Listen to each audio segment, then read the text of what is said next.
अस्सलाम वालेकुम। Exercise number 3.3 start कर रहे हैं। इंटीग्रेशन के क्वेश्चन चल रहे हैं। तो इसमें क्वेश्चन नंबर 2 है फर्स्ट स्मार्ट सिलेबस में। ये एक इंटीग्रल दिया हुआ है, इसको हमने सॉल्व करना है।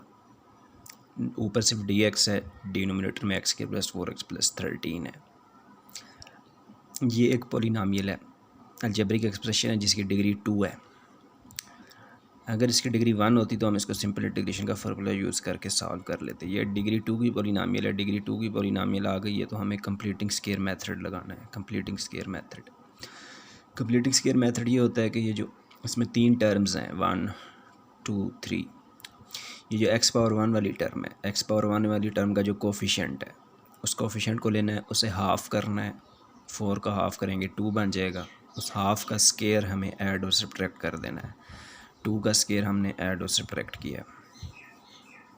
ये इंटीग्रल कंप्लीटिंग स्क्वायर मेथड से सॉल्व होगा। इसमें हमें क्या करना होता है, कंप्लीटिंग स्क्वायर मेथड में सबसे पहले तो एक्स स्क्वायर वाली जो टर्म है उसका कोएफिशिएंट +1 होना चाहिए। वो ऑलरेडी +1 है। जब वो +1 है तो नेक्स्ट स्टेप ये होता है कि जो एक्स पावर 1 वाली टर्म है उसका जो कोफिशिएंट है, एक्स पावर 1 वाली टर्म का जो कोफिशिएंट जो कि अभी 4 है, इसका हाफ़ का स्क्वायर ऐड और सब्ट्रैक्ट करना होता है। 4 का हाफ़ करें 2 हो जाएगा, 2 का स्क्वायर ऐड और सब्ट्रैक्ट करना है। जो 2 का स्क्वायर हमने ऐड किया वो यहाँ पे लिखेंगे, जो सब्ट्रैक्ट किया वो एंड में लिखेंगे। चूँकि हमें चाहिए ऐड होता हुआ, सब्ट्रैक्ट होता हुआ हमारे काम का नहीं है, उसे एंड में लिख लेंगे। तो ये 2 स्क्वायर हमने ऐड और सब्ट्रैक्ट किया। तो वर्ड है, मेथड है कंप्लीटिंग स्क्वायर मेथड। नाम से ज़ाहिर है स्क्वायर कंप्लीट कर रहे होते हैं। तो जो फर्स्ट 3 टर्म्स हैं ये मिलके एक स्क्वायर कंप्लीट करेंगी। ये होल स्क्वायर वाली टर्म बन गई, ये भी होल स्क्वायर वाली टर्म बन गई। इस सेंटर वाली टर्म को 2ab बनना चाहिए। फार्मूला में जो होता है a² + 2ab + b² या a² - 2ab + b²। a² और b² वाली टर्म्स ये पहली और आखिरी वाली हैं। इस सेंटर वाली टर्म को 2ab बनना चाहिए। तो इसको जगह पे हमने लिखा 2 × this a × this b। 4x की जगह पे हमने ये लिख लिया। और अगर इसे सॉल्व करें तो ये वापस वही बनता है। उसको इस तरह हमने क्यों लिखा था कि क्लियरली ये वाली जो टर्म है ये 2ab वाली टर्म लिखी नज़र आए स्क्वायर वाले फार्मूले में। और ये हो गया। उसके बाद 13 एज इट इज़ और -2 स्क्वायर मैंने बताया। माइनस जो किया है हमने, ये हमारे मकसद का नहीं है, इसे हमने ओपन करके लिख लिया। इसे सिंपल सॉल्व कर देंगे। तो अब जो फर्स्ट 3 टर्म्स हैं वो एग्जैक्ट बन गई हैं। a² + 2ab + b²। तो ये इक्वल हो जाता है a + b होल स्क्वायर के फार्मूला से। और 13 और 4 को सब्ट्रैक्ट करने 9 बन जाता है। 9 को हम 3 स्क्वायर लिख सकते हैं। 9 को हमने 3 स्क्वायर इसलिए लिख लिया कि इंटीग्रेशन के अंदर ये जो बन जाता है 1/x + 2 होल स्क्वायर + 3 स्क्वायर, ये बन जाती है ये वाली फॉर्म। इंटीग्रेशन में फार्मूला है integration of 1/x² + a² dx का फार्मूला होता है 1/a टेंजेंट इनवर्स x। तो जब ये x वाली एक्सप्रेशन होल स्क्वायर बन चुकी, ये शक्ल बन चुकी, इधर a² का मतलब है एक कांस्टेंट का स्क्वायर। तो हमने देखा 9 किसी का स्क्वायर बन सकता था, 9 3 का स्क्वायर बन सकता था। तो 9 को हमने 3 स्क्वायर एग्जैक्ट इस फार्मूले की शेप बनाने के लिए लिखा है।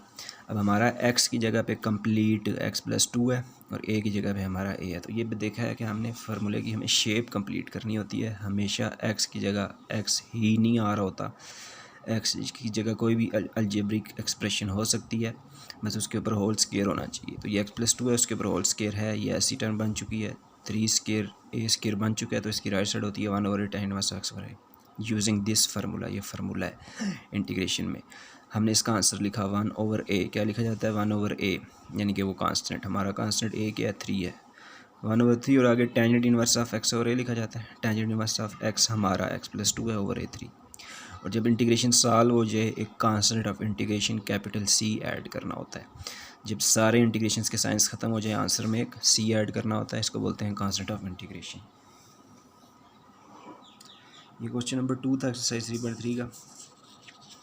इसके बाद 3.3 का क्वेश्चन नंबर 3 है। इसमें भी एक इंटीग्रेशन गिवन है, इंटीग्रेशन ऑफ x² / 4 + x²। अच्छा जी, ये एक फ्रैक्शन है। इसके न्यूमिनेटर में भी पॉलिनॉमियल मौजूद है, इसके डिनोमिनेटर में भी एक पॉलिनॉमियल मौजूद है।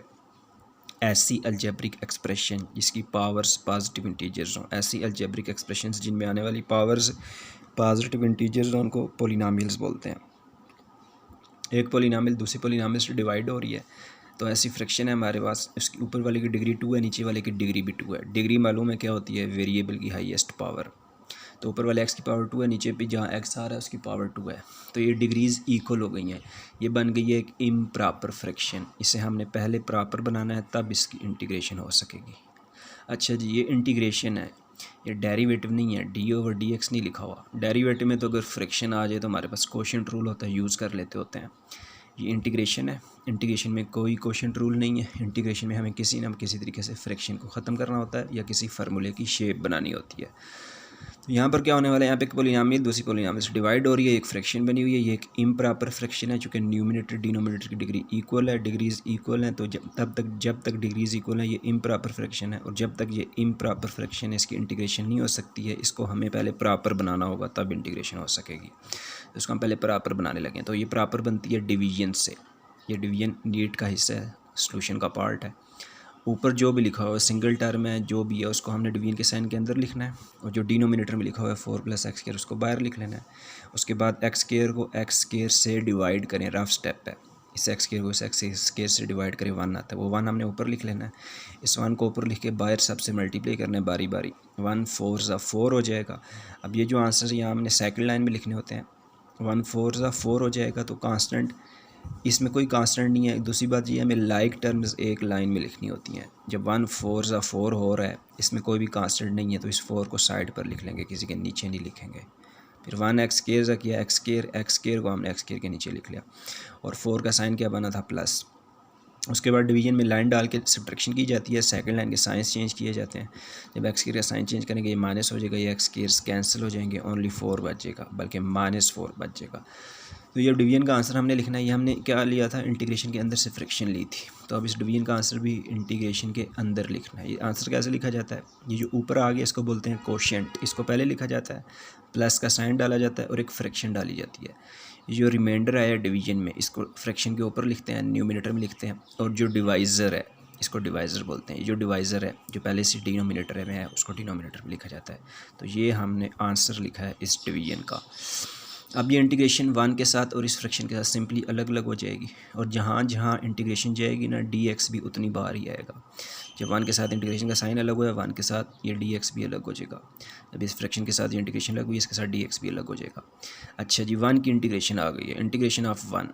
अच्छा जी, 1 की इंटीग्रेशन 0 नहीं होती है, फार्मूला है 1 की इंटीग्रेशन होती है x। अब ये याद रखना है, इंटीग्रेशन के फार्मूले काफ़ी सारे डिफ्रेंसिएशन के उलट हैं।